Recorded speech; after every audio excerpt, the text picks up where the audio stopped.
అందరికీ నమస్కారం. శ్రీమద్ భగవద్గీత ఆధ్యాత్మిక రహస్యాలు శీర్షికలో శ్రీ త్రినాథ్ గారు ధారావాహిక ప్రసంగం చేస్తున్నారు. వారి ధారావాహిక ప్రసంగంలో ఈరోజు 185వ ప్రసంగం చేయబోతున్నారు. శ్రీ త్రినాథ్ గారికి స్వాగతం. శ్రీమద్ భగవద్గీత ఆధ్యాత్మిక రహస్యాలు ఈ యొక్క కార్యక్రమాన్ని వీక్షిస్తున్నటువంటి సోదర సోదరిమణులు, ముఖ్యంగా గీతా ప్రేమికులు, గీతాలోని తత్వాన్ని అర్థం చేసుకోవడానికి ఆ విధంగా దాన్ని ప్రేమించేటువంటి వారందరికీ కూడా నమస్సమాంజలి అండి. ఈరోజు ముందు మాటగా మరొక అంశాన్ని నేను చర్చించబోతున్నానండి. మనం మామూలుగా భక్తి మార్గంలో కానివ్వండి, జ్ఞాన మార్గంలో కానివ్వండి, ఎక్కడైనా కానీ మనం పదం వింటూ ఉంటాం. ఏమిటంటే ఆ పదము సత్సంగము అంటాం. సత్సంగము అంటే ఏమిటి? సత్సంగము అంటే సత్యతతో సాంగత్యము. అర్థమైందండి. మామూలుగా మనం సత్సంగానికి వెళ్తున్నామండి అంటారు. ఏదైనా ఒక ప్రవచనం, విశిష్ట వ్యక్తుల యొక్క ప్రవచనానికి వెళ్తున్నప్పుడు ఏమంటే సత్సంగంలోకి వెళ్ళేవండి అంటారు, లేదా మా గురువు గారి దగ్గరికి వెళ్ళేవండి, దాన్ని సత్సంగం అంటారు. ఇక్కడ మనం అర్థం చేసుకోవాల్సింది ఏంటంటే సత్యముతో సాంగత్యం. సత్యముతో మనం సాంగత్యం చేయడం ద్వారా మనము సత్యములోకి రావాలి. అంటే నెట్ రిజల్ట్, ఎండ్ రిజల్ట్ ఏం కావాలండి? నేను అసత్యములో ఉన్నటువంటి నేను ఈ సత్సాంగత్యంలో కొన్ని గంటలు లేక కొన్ని రోజులు, ప్రతిరోజు ఈ విధంగా మనం వెళ్తూ ఉంటాము, ప్రసంగాలు వింటూ ఉంటాము, లేదా ధార్మిక గ్రంథాల యొక్క పఠన పారాయణం చేస్తూ ఉంటాము. అదేవిధంగా మనం ఈ మందిరాలకు వెళ్తాము, తీర్థయాత్రలు చేస్తాము. ఇవన్నీ కూడా దేనికోసం వెళ్తున్నాం? ఇదంతా కూడా ఒక సత్సంగత్యం అంటారు, సత్సాంగత్యం, సత్సంగం అంటారు. అంటే సత్యతతో మనం, అంటే మనకు అర్థమైంది ఏంటి? సత్సంగం అనే పేరు ఎందుకు వచ్చింది? ఎందుకంటే వర్తమానములో, కలియుగం యొక్క అంతిమ సమయంలో సాటి మనిషి, సగటు మనిషి అసత్యంతో ఉన్నాడు. అర్థమైందండి. అసత్యం మార్గంలో నడుస్తూ అసత్యమైనటువంటి భావనతో జీవితాన్ని గడుపుతూ సుఖము, శాంతి ఇటువంటివి లేకుండా చేసుకుంటున్నాడు. టెన్షను, స్ట్రెస్, సమస్యలు, దీని పర్యవసానంగా రోగాలు, ఈ విధంగా జీవితాన్ని ఒక భౌతిక విధానంలోనే జీవితాన్ని ఆ విధంగా గడుపుతున్నాడండి. ఇప్పుడు ఇక్కడ సత్సంగత్యం వల్ల ఏమవ్వాలి? సత్సంగం వల్ల ఏమవ్వాలి? సత్యత అనేటువంటి ఆ యొక్క విషయం మనకు అర్థం కావాలి. సత్యం అంటే ఏమిటి, అసత్యం అంటే ఏమిటో కూడా మనకు స్పష్టంగా అర్థం కావాలి.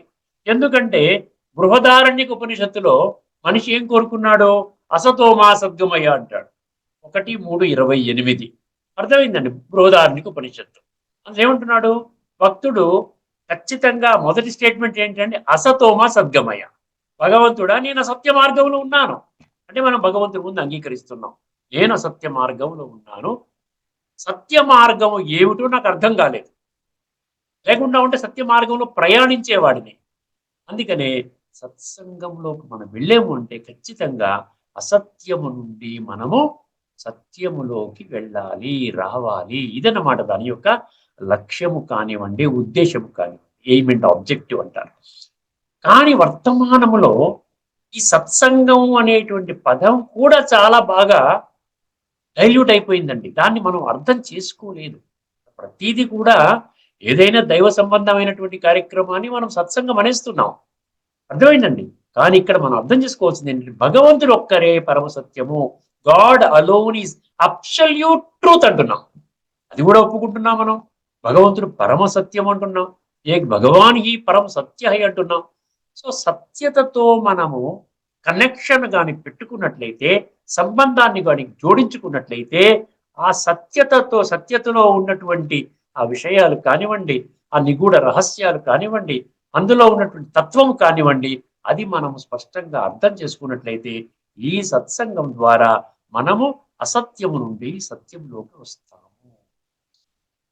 సో నేను దేహము అనేది సత్యము, నేను ఆత్మని, ఇది నా దేహము అన్నది సత్యము. అర్థమైందండి. నేను దేహము అనేది సత్యం, అసత్యము. నేను ఈ నశ్వరమైన వినాశి దేహము అనేది అసత్యము. భగవంతుడు ఇప్పుడు ఏం చెప్తున్నాడు మనకి? నువ్వు ఆత్మవి, నువ్వు చైతన్య శక్తివి, నువ్వు సూక్ష్మమైనటువంటి శక్తివి, ఆత్మస్వరూపానివి. అందుకని ఈ యొక్క నేను ఆత్మని, శరీరము నాది అన్న భావనలోకి ఏ జ్ఞానం అయితే తీసుకొస్తుందో, ఏ సాంగత్యం అయితే తీసుకొస్తుందో, ఏ సత్సంగం అయితే తీసుకొస్తుందో దానిని మాత్రమే సత్సంగముగా మనం గుర్తించాలి. మిగతావి సత్సంగం అనడానికి లేదు. ఎందుకంటే మనలో పరివర్తన రావడం లేదు. మనలో సత్యాసత్యాల విశ్లేషణ జరగటం లేదు. ధర్మాధర్మ విచక్షణ మనకి అర్థం కావడం లేదు. కేవలం మనం భౌతికంగా ఈ యొక్క ఈ ఇంద్రియాలు ఏదైతే చెవుల ద్వారా మనం వింటున్నామో ఈ చెవి ద్వారా వదిలేస్తున్నాము. ఆ విధంగా కొద్ది సమయం మాత్రము కాస్త మనకి మనశ్శాంతి లేకుండా ఉంటే కాస్త రిలీఫ్ లాగా మనకు అర్థమవుతుంది. అంతే తప్ప నేను అసత్యం నుండి సత్యంలోకి రావాలి అన్న లక్ష్యముతో ఆ సత్సంగంలోకి వెళ్ళటం లేదు. కానీ వర్తమానంలో భగవంతుడు ఈ యొక్క గీతా జ్ఞానము ద్వారా ఆధ్యాత్మిక దృష్టి కోణములో అర్థం చేసుకోవడం ద్వారా భగవంతుడు ఏమంటున్నాడు, నేను ఒక్కరినే, నన్ను మాత్రమే పరమ సత్యము అంటారు. నేనే సత్యము. కాబట్టి నేను చెప్పే విషయాలన్నీ కూడా అసత్యము నుండి సత్యములోకి తీసుకొని వెళతాయి. ఇదనమాట మనం ముందు మాటగా చర్చించుకుంటున్నాం. గత ఎపిసోడ్లో మనము భగవంతుడు ఒక్కరి స్థిత ప్రజ్ఞ స్థితికి తీసుకొని వస్తారు అని మనం ఆ యొక్క అంశాన్ని మనం ఏం చేసాము, సమయాన్ని దృష్టిలో పెట్టుకుని ఆ యొక్క శ్లోకాన్ని మనము కేవలం శ్లోకాన్ని మాత్రమే చెప్పుకున్నాము. మనము దాని విశ్లేషణ పెండింగ్ పెట్టుకున్నాం. అర్థమైందండి. ఇప్పుడు ఈ ఎపిసోడ్లో 2 శ్లోకాలు చెప్పుకుంటే ఈ ఎపిసోడ్తో మనకి ఆ అంశం అయిపోద్దండి. 19 శ్లోకాలు పూర్తి చేసుకుంటామండి. ఇప్పటి వరకు 17 శ్లోకాలు చెప్పుకున్నాం, పదవిచ్ఛేదన చేసుకున్నాం. ఇప్పుడు ఏంటంటే 18, 19 అంటే 2వ అధ్యాయంలోని 71, 72 దాంతో మనకి ఈ స్థిత పరిజ్ఞత అన్న అంశం మనకి పూర్తయిపోతుందండి. తర్వాత మళ్ళీ మరొక అంశంతో మనం మళ్ళీ తదుపరి ఎపిసోడ్లో చర్చించుకోవచ్చు. ఇప్పుడు వీలైతే మనము ఆ 8వ అధ్యాయంలోని ఉన్నటువంటి మిగతా శ్లోకాలు కూడా చెప్పుకుందాం. లేకుండా ఉంటే దాన్ని తదుపరి ఎపిసోడ్లోకి పోస్ట్ పోన్ చేద్దాం. ఇప్పుడు ముఖ్యంగా ఈ 2వ అధ్యాయంలోని 71వ శ్లోకము గత ఎపిసోడ్ ఎండింగ్లో మనం కేవలము కాస్త ఆ శ్లోకాన్ని మాత్రమే చెప్పుకున్నాం. ఏంటంటే ఆ శ్లోకము, విహాయ కామాన్య సర్వాన్ పుమాంశ్చరతి నిస్పృహ నిర్మమో నిరహంకార సశాంతిమధిగచ్చతి. అంటే సత్యమైన శాంతి నువ్వు పొందుతావు అంటున్నాడు భగవంతుడు. చెప్తున్నాడు సత్యమైన శాంతి. అర్థమైంది. శాంతి అంటే మనం ఎక్స్టర్నల్ గా మనము ఏదైనా ఇంద్రియాల ద్వారా వచ్చేటువంటి ఏదైతే ఆ యొక్క తృప్తి ఏదైతే ఉందో దాని ద్వారా, నేను ఒక సినిమాకి వెళ్ళాలనుకున్నాను, కరెక్ట్ గా చాలా ఫస్ట్ డే ఫస్ట్ షో చాలా రష్ గా ఉంది, ఎవరో పెద్ద మనిషి నాకు కనబడ్డాడు, వచ్చి 4 టికెట్లు విఐపి పాసెస్ నా చేతిలో పెట్టి వెళ్ళిపోయాడు. ఎంత ఎంత ప్రశాంతంగా ఉంటామండి, అమ్మయ్యా అనుకుంటాం. అంటే చూసారు, ఒక్కసారి హడావడి పడుతున్నాం, వెళ్ళాలి చూడాలి, అవకాశం దొరకలేదు. కాకపోతే ఎవరో చాలా పెద్ద ఇన్ఫ్లుయెన్షియల్ పర్సన్, నాకు తెలిసినటువంటి పాత ఫ్రెండ్ ఎవరో దొరికి, లేదంటే మీరు వెళ్ళండి పర్వాలేదు, 4 టికెట్లు ఇచ్చాడు, పాసులు ఇచ్చాడు, డబ్బు కూడా తీసుకోకుండా ప్రశాంతంగా.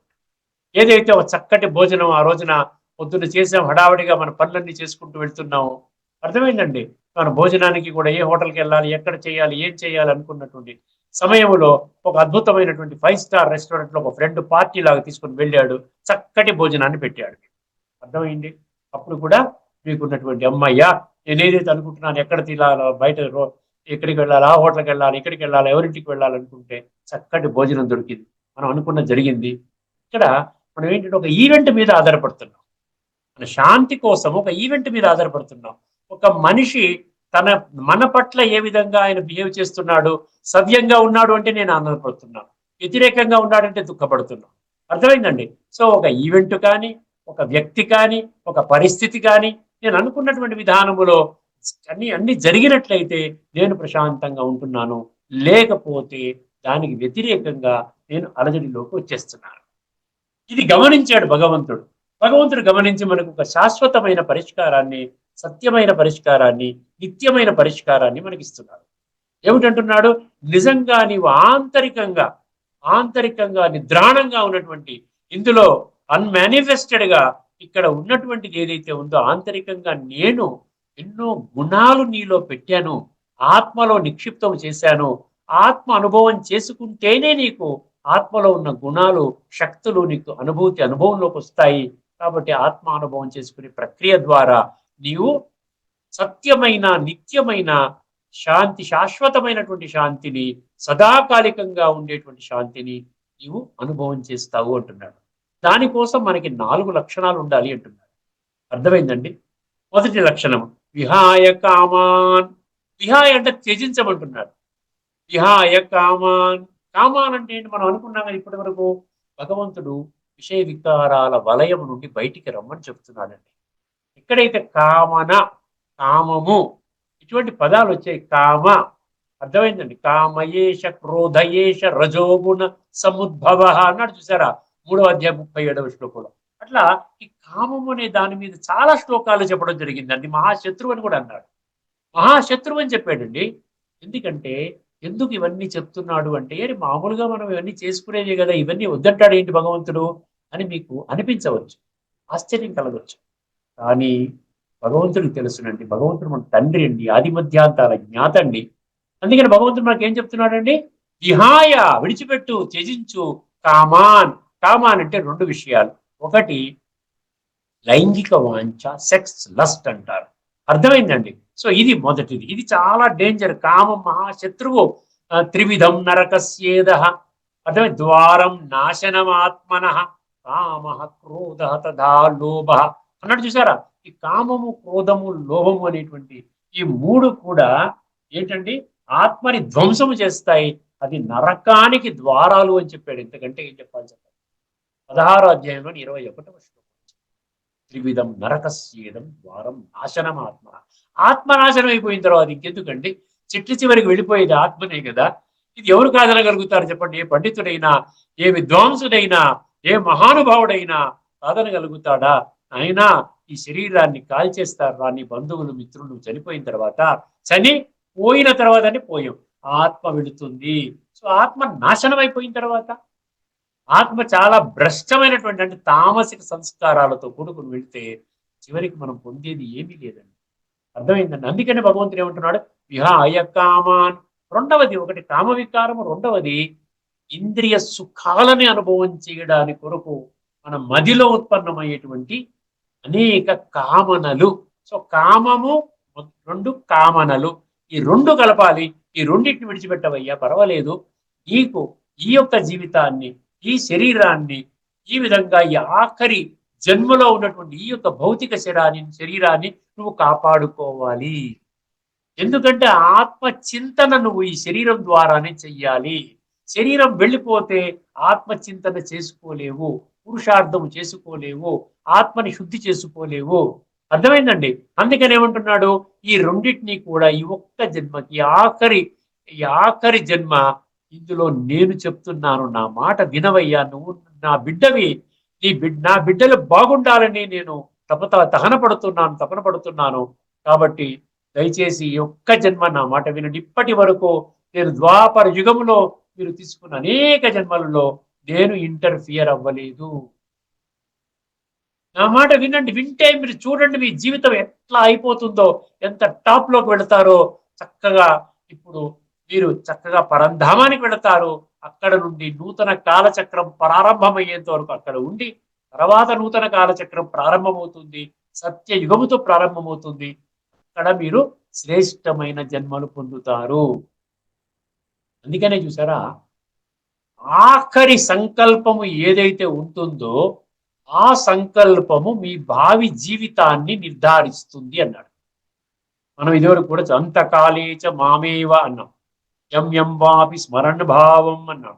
తస్మాత్ సర్వేషు కాలేషు మాం అనుస్మర యుధ్యచ మయ్యర్పిత మనోబుద్ధి అన్నాడు. ఎందుకంటే ఎందుకు అంటున్నాడు ఈ విధంగా? ఇప్పుడు నీ యొక్క అటెన్షన్ కేవలము ఆత్మ యొక్క ఉనికి, పరమాత్మ యొక్క ఉనికి, ఈ రెండిటి యొక్క కాంబినేషన్, ఈ యొక్క కనెక్షన్ ఏదైతే ఉందో మనసు బుద్ధి ద్వారా మయ్యర్పిత మనోబుద్ధి అన్నాడు చూసారా. సో ఆ విధంగా మనం జోడించుకుంటే ఆత్మ సంస్కరించబడుతుంది. ఈ సీక్రెట్ ఇంకెవ్వరు చెప్పలేదండి ఇప్పటిదాకా. ఎటువంటి అత్యధిక పాపులారిటీ ఉన్న విశిష్ట వ్యక్తి, ప్రవచనకారుడు ప్రపంచంలో ఈ భూమండలం మీద వర్తమాన సమయంలో ఉన్నటువంటి ఏ దేహధారి ప్రవచనకర్త, విద్వాంసుడు, గొప్పవారు, పండితుడు చెప్పలేరు. ఏం చెప్తున్నాడు? ఆత్మ పరమాత్మతో కనెక్ట్ అవ్వటమే దీనినే రాజయోగం అంటున్నాడు. సో ఇప్పుడు ఈ యొక్క యోగానికే నీవు అత్యంత ప్రాధాన్యతని ఇవ్వాలి అంటున్నాడు. ఒకసారి గుర్తుపెట్టుకోండి.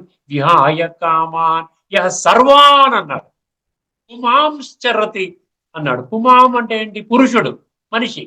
ఆ విధంగా చరతి అంటే ఆ విధంగా నడవాలి, ఆ విధమైన విధానములో జీవితాన్ని కొనసాగించాలి.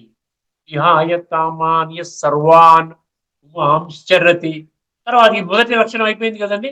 ఈ యొక్క విషయ వికారాలతో కూడుకున్న కామనలను సంపూర్ణంగా త్యజించాలి. అంటే మంచిగా ఉండి మన జీవితాన్ని మనం చక్కగా చేసుకోమని చెప్తుంటే అందులో ఏమైనా తప్పు ఉందా చెప్పండి? ఆలోచించండి. అక్కర్లేదయ్యా. నీకు ఉన్నదానితో నువ్వు సంతృప్తిగా చక్కగా నీ యొక్క జీవన ప్రయాణాన్ని, నీ జీవన గమనాన్ని తీర్చిదిద్దుకో నాయనా. నా యొక్క అధ్యక్షతన జరుగుతోంది. మయా అధ్యక్షేణ ప్రకృతి సూయతే సచరాచరం ఏతు నానేన కౌంతేయ జగద్విపరివర్తతే. ఇదొరు చెప్పుకున్నాం. 9వ అధ్యాయం 10వ శ్లోకం ఉంది ఇది. నా అధ్యక్షతన జరుగుతోంది ప్రస్తుతము. నువ్వు నన్ను విడిచిపెట్టి నువ్వు చేస్తుంటే నీకేమవుతుంది? ఇది నీకు అర్థం కావట్లే. ఏ విధంగా నేను ఈ విషయ వికారాలతో కూడుకున్నటువంటి కోరికలు, కామనలు, కామ వికారముతో ఈ లైంగిక వాంఛలు ఇవన్నీ పెట్టుకొని నేను కూర్చున్నాను. ఇప్పుడు భగవంతుడు అంటాడు ఫుల్ స్టాప్ అంటున్నాడు. విహాయ కామాని సర్వాన్ పుమాంశ్చరతి. తర్వాత 3 చెప్పాడండి. నిస్పృహ నిర్మమో నిరహంకార. నిస్పృహ నిర్మమో నిరహంకార. ఈ 3. మొదటిదేమో విషయ విహాయ కామాన్ అన్నాడు. ఈ విధంగా విహాయ కామాన్ సర్వాన్ అన్నాడు. సర్వ ఈ విషయ వికారాలతో కూడుకున్న కామను విడిచిపెట్టు. నెక్స్ట్ 3 ఏం చూడండి. నిస్పృహ అన్నాడు. నిస్పృహ అంటే, స్పృహ అంటే ఏంటంటే దాని మీదనే మన మనసు ఆ విధంగానే ఏకాగ్రత కావడం. ఫలానా వస్తువు నేను పొంది తీరాలి, ఫలానా వ్యాపారాన్ని నేను ఈ విధంగా ఎక్స్పాండ్ చేస్తున్నాను, అక్కడ ఫలానా ప్రాంతంలో ఫలానా సిటీలో కూడా నా బ్రాంచ్ తెరవబడాలి, దానికోసమే నిరంతరము నేను పనిచేస్తాను, ఫలానా వ్యక్తి వారితో సంబంధాన్ని పెంచుకోవాలి, సో వారికి ఈ విధంగా నేను చేసినట్లయితే వారు నా దగ్గరికి అవుతారు. ఇట్లాంటి భౌతిక వరల్డ్లీ భౌతిక ప్రాపంచిక విషయాల మీదనే పూర్తిగా స్పృహ అంటే లాంగింగ్ అంటాడు ఇంగ్లీష్ లో, క్రేవింగ్ అంటాడు. అర్థమైందండి. పూర్తిగా మనసా వాచ కర్మణ అంతా అట్లాగే వెళ్ళిపోతుంది అనమాట. మన సమయం గడిచిపోతుంది, రోజులు గడిచిపోతున్నాయి. సో ఇది వద్దంటున్నాడు. అక్కడ స్పృహ అంటే ఇవన్నీ కూడా భగవంతుడు ఏమంటున్నాడు? అంతిమ జన్మ, అంతిమ శ్వాస. ఎక్కడైనా ఇప్పుడు శ్వాస ఆగిపోయిందా నీ పురుషార్థం ఆగిపోతుంది. ఏ క్షణం ఇప్పుడు ఏ స్థితిలో నువ్వు శరీరం విడిచిపెట్టావు? తమో ప్రధానంగా ఉందా, రజోగా ఉందా, లేక సతోగా ఉందా? సాత్వికంగా చేసుకోకుండానే నువ్వు శరీరం విడిచిపెడితే ఖచ్చితంగా సాత్వికంగా ఉన్నటువంటి వాళ్ళకి మాత్రమే, వాళ్ళ కొరకు మాత్రమే 100% రిజర్వ్ చేయబడినటువంటి సత్య త్రేతాయుగాల్లోకి నీవు ప్రవేశించలేవు. ఇది తిరుగులేని, తిరస్కరించలేని సత్యం. భగవాను వాచ. అందుకనేమంటున్నాడు? స్పృహని విడిచిపెట్టు, లాంగింగ్ని విడిచిపెట్టు. అది కావాలి, ఇది కావాలని దానికోసమే పూర్తిగా నీ యొక్క సమయము, తనువు, మనసు, ధనము, మన్ ధన్ అంటారు, దానికోసమే పెట్టుకుంటూ ఉరుకులు పరుగులు తీసుకుంటూ చాలా బిజీ లైఫ్ గడిపోయి నువ్వు ఏదో సాధిస్తున్నావు అనేటువంటి ఒక భ్రమ, ఒక డెల్యూషన్ లో పడిపోయి, ఒక మాయ యొక్క ప్రభావంలో పడిపోయి ఆ విధంగా నువ్వు జీవితాన్ని వ్యర్థం చేసుకుంటున్నావు నాయనా. ఆ స్పృహ ఇప్పుడు నీకు అవసరం లేదు. ఇప్పటిదాకా సంపాదించుకున్నది నీకు ఈ జీవితానికి సరిపోతుంది. నీ యొక్క బిడ్డలు, నీ భార్య, పిల్లలు, వారికి కూడా సరిపోతుంది. నువ్వు ఇంకా వెంపర్లాడక్కర్లేదు. ఇప్పుడు నీవు ఆత్మ చింతన చెయ్యి. ఆత్మని చింతన చేసినట్లయితే ఆత్మలో నిక్షిప్తము కాబడినటువంటి ఈ యొక్క శాంతి, సుఖము, ఈ దివ్య గుణాలు ఏదైతే ఉన్నాయో అవన్నీ కూడా అనుభవంలోకి వస్తాయి. నిస్పృహ నిర్మము అన్నాడు. నెక్స్ట్ మమకారము అంటే దేని మీద మమకారం? ఈ రోజున వ్యక్తుల మీద మమకారం లేదండి.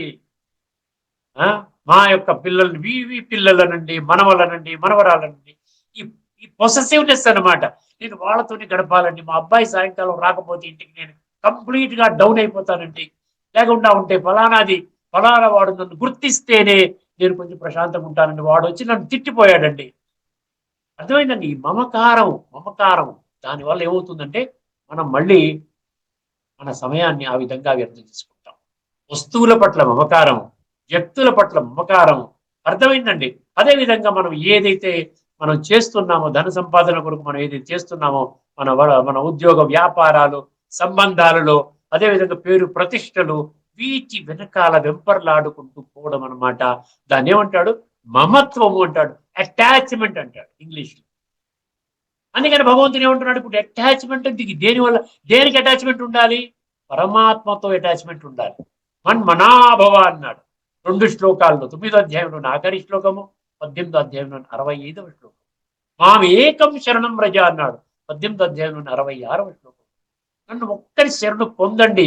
ఇప్పుడు నేను మనుషులకే చెప్తున్నాను, నా బిడ్డలకే చెప్తున్నాను, మీకే చెప్తున్నాను.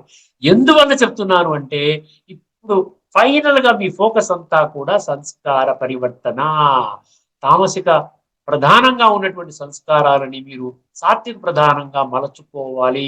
వేరే మార్గము లేదు. నేను తెలియజేసేటువంటి ఈ యొక్క ఆధ్యాత్మిక జ్ఞానం విజ్ఞానము ద్వారానే ఇది సాధ్యమవుతుంది అంటున్నాడు. చూడండి ఎంత చక్కగా చెప్తున్నాడు. సో ఇక్కడ ఏమన్నాడు?